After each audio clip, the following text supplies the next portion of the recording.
যে কোনো স্টক কেনার আগে আপনি এই তিনটে জিনিস চেক করে নিন। বেশিরভাগ ইনভেস্টররা এই তিনটে জিনিস চেক না করে তারা স্টক কিনে নেয়, ফলে তারা লসে পরিণত হয়ে যায় এবং স্টক মার্কেটকে গ্যাম্বলিং বলে।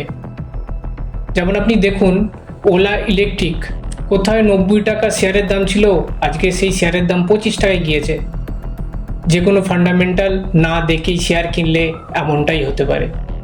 আপনিও যদি এই ভুলটি করে থাকেন তাহলে আজকের ভিডিওটি আপনার জন্য। এই রকম স্টক থেকে আপনি যাতে রেহাই পান সেই জন্য আমি এই তিনটে জিনিস আপনাদেরকে বলবো।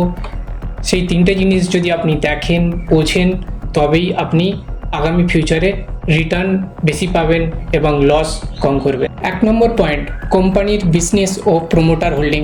আপনাকে প্রথমে দেখতে হবে কোম্পানি কি বিজনেস করে, সেই বিজনেসের গ্রোথ কীরকম, বিজনেস কোয়ার্টারলি প্রফিটেবল কিনা এবং সেই বিজনেসে ডিম্যান্ড আছে কিনা। এছাড়াও আপনাকে দেখতে হবে প্রমোটার হোল্ডিং কোয়ার্টারলি বাড়ছে না কমছে।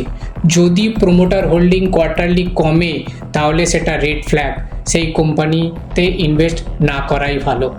কারণ প্রমোটার্সরা নিজেরাই তাদের কোম্পানির ওপর বিশ্বাসী নয়, সেজন্যই তারা তাদের শেয়ার বিক্রি করছে এবং প্রমোটার তাদের সেই শেয়ার থেকে তাদের অংশ কমিয়ে নিচ্ছে।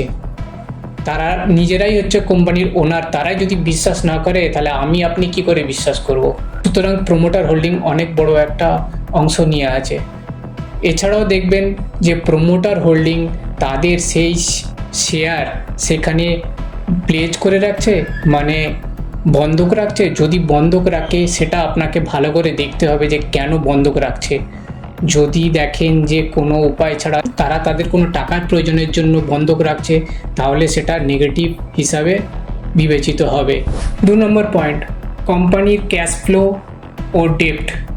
এখানে আপনি দেখবেন যে কোম্পানির ক্যাশ ফ্লো মানে ইনকাম স্টেটমেন্টে দেখবেন মুনাফা যতটুকু আছে, ক্যাশ ফ্লো কি ততটুকুই আছে সেটা দেখবেন। যদি সেটা না মেলে তাহলে আপনি কোথায় দেখবেন, তাহলে আপনি যাবেন কোম্পানির ব্যালেন্স শিট এবং সেখানে গিয়ে ক্যাশ ফ্লোতে যাবেন।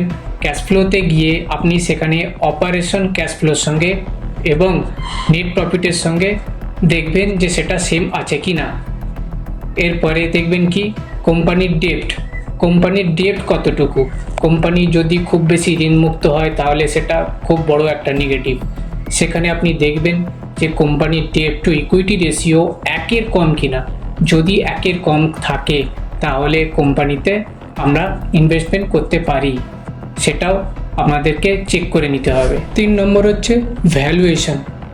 যদি আপনি কোনো রকম স্টকে ইনভেস্টমেন্ট করেন তার ভ্যালুয়েশন চেক না করে, তাহলে আপনি যদি ভালো থেকে ভালোতম কোম্পানিতে ইনভেস্টমেন্ট করেন, সেটা রিলায়েন্স হোক, টাটা হোক বা যে কোনো ব্যাংকই হোক না কেন, সেই ভ্যালুয়েশন চেক না করে যদি আপনি ইনভেস্টমেন্ট করে রাখেন তাহলে আপনি লং টার্মের জন্য লসে চলে যেতে পারেন। কারণ আপনি দেখতেই পাচ্ছেন না যে সেই কোম্পানি হাই ভ্যালুয়েশনে কিনছেন না কোম্পানি সস্তা ভ্যালুয়েশনে কিনছেন। সেটা চেক করার জন্য আপনাকে কোম্পানির পি রেশিও চেক করতে হবে, প্রাইস টু আর্নিং রেশিও।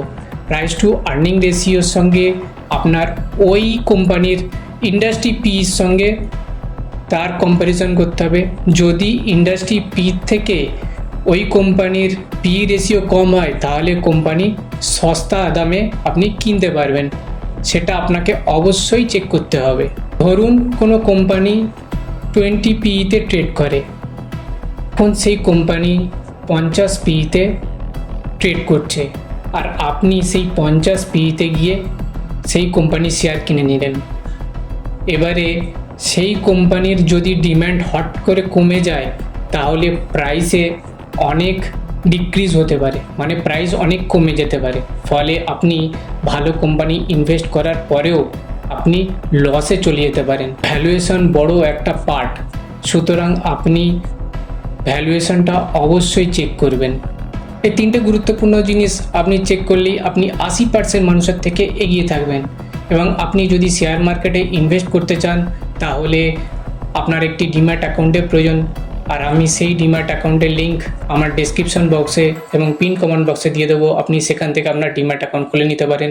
এরকম ইনফরমেটিভ ভিডিও পেতে চাইতে হলে চ্যানেলটিকে সাবস্ক্রাইব করবেন এবং ভিডিওটি যদি ভালো লেগে থাকে অবশ্যই লাইক করবেন। See you in the next video. জয় হিন্দ।